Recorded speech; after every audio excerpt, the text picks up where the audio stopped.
vais vous présenter le jeu Nid d'Avenir, qui est un jeu un peu plus soutenu, un peu plus passionné, mais finalement pas tellement difficile. C'est un jeu calculatoire, c'est-à-dire que vous allez aller acheter des cartes et la moindre carte que vous allez prendre va vous faire gagner des points d'une certaine manière et un rien près va vous faire peut-être gagner la partie ou au contraire, si vous la laissez passer à un autre joueur, vous allez perdre la partie parfois bêtement. Et donc au passage, je remercie Johan qui est la personne qui m'a fait découvrir ce jeu et c'est vraiment un coup de cœur. À son tour de jeu, les joueurs vont devoir miser de l'argent sur différentes tavernes qui sont donc représentées ici pour essayer de gagner des cartes. On mettra des cartes sur chacune des tavernes en fonction du nombre de joueurs. Si on est 2 joueurs, 2 cartes par taverne. Si on est 3 cartes par taverne, etc. Les joueurs donc secrètement vont miser sur chacune de leurs tavernes et les 2 autres pièces viennent ici. On va donc comparer les mises de chacun des joueurs et celui qui aura été le plus offrant va récupérer en premier, va être le premier à choisir une des cartes.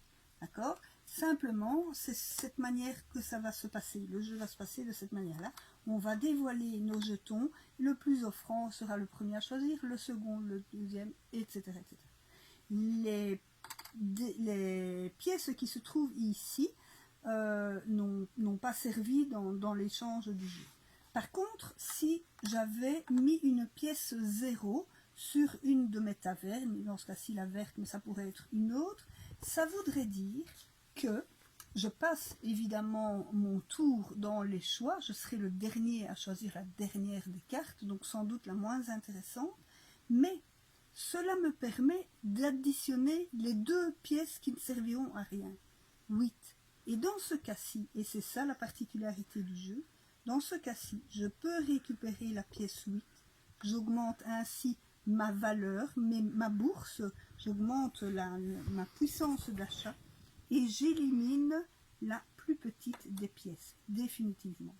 Et donc, au tour suivant, je suis le joueur qui a une pièce 8 par rapport aux autres joueurs qui n'ont peut-être pas fait cet échange-là.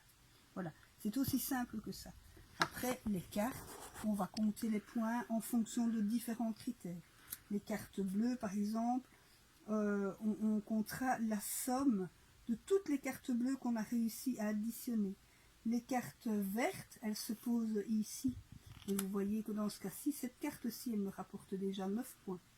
J'en mets une seconde, 25. Voilà. Et donc, il y a les cartes vertes qui se comptent comme ça de façon exponentielle. Les mauves, c'est pareil. Et puis les autres, ce sont des calculs bien expliqués dans la règle de jeu qui sont tous un petit peu différents. Voilà. Bon amusement parce que c'est vraiment bien.